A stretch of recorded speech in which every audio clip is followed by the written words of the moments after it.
Hi, magandang araw po. Update lang po ako sa aking mga tanim na okra, no? Sa mga, ito, meron po akong nakatanim sa mga bote ng mineral water. At meron akong isang bahagi dito, tinanim ko naman direct planting naman sa lupa, no?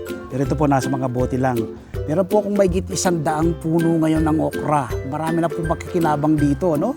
Sobra-sobra na po ito sa aming pangangailangan. At maraming mabibigyan ito sa ating mga kapitbahay, ano? Dahil nagsisimula na pong maglabas ng bunga. Napakaganda po, malulusog, ano? Tataba, tiyak ng pakinabang na po niya, 100%, ano?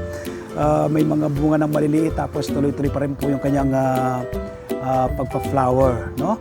Nasa ano pa lang po ito, nasa 1.5 month pa lang po ito, no? 45 days, yan. Nagsisimula na silang may mga bunga na siya, no? Ang okra naman po, napakadaling alagaan at patubuhin, ano? Sa seeds po, pwede kayong bumili sa Shopwise, sa Ace Hardware, o kaya po ay sa SM Supermarket. Pwede nyo pong direct planting ito, kaya po ipunla nyo po muna sa mga seedling tray. Ako po sanay na, biyasa na, so direct planting po ako. Isang seed sa isang bote ng mineral water. Tingnan po natin. Yan o, tingnan nyo po. Ganda o, tataba po, no? Yan o, tingnan po. So, tiyak ng pakinabang na po ito, no? Lupa po na aking ginamit dito, 60% buwagag na lupa, 20% ay vermicast, another 20% ay coco peat, ano? Yung coco peat po para manatili pong buwagag ang lupa, malayang makagala po yung mga ugat, makakuha po ng nutrients ayon sa kanilang pangangailangan, no? Tapos ito, nagsisimula na po yung kanyang flower. So nagdidilig na po ako nito ng binabad na balat ng saging, no? Ang binabad na balat ng saging, pampabunga po kasi yan, no? Pam-flower. Lahat ng ipa-flower ay matutuloy lahat ng bunga. Kaya makikita po ninyo, wala rin pong naninira sa ating mga tanim. Nag-spray din po ako ng OHN, Oriental Herbal Nutrients, no? Ito'y pinagsama-samang bawang, sibuyas, sili, luya, molasses. Pine-ferment ko po ng 3 weeks after fermentation. Kinukuha ko yung katas, ini-spray ko po, kaya po walang naninira sa ating mga tanim na halaman. Tingnan po natin, napakaganda po nila, ma-amaze po kayo sa mga bote po ng mineral water na katanim.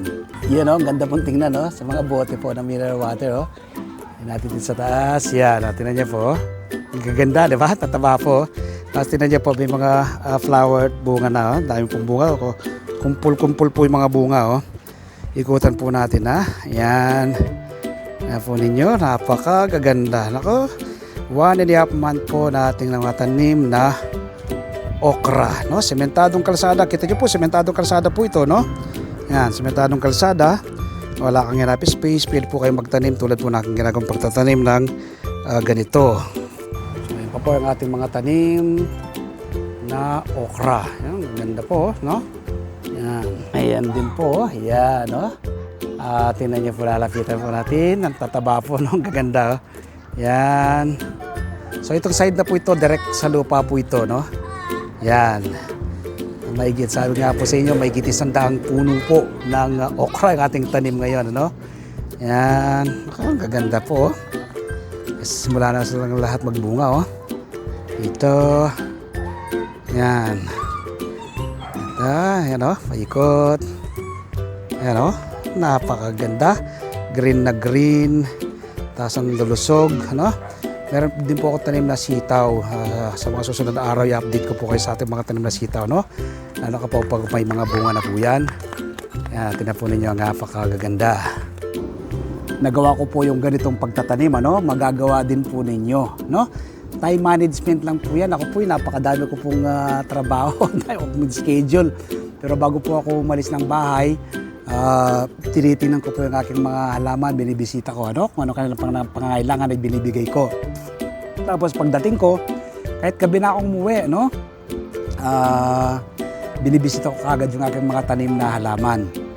Ngayon, ang banggit ko, isa po kasi ito sa aking mga libangan, no? Stress reliever ko. At tapos yung pag-aalaga ng kalapati, ano? Sinisingit ko rin, meron akong ilang kalapati riyan. Meron din po akong alagang isda na flower horn, no? Napaka-busy tao, no?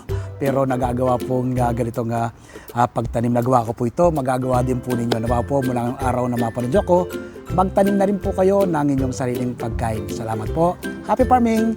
God bless!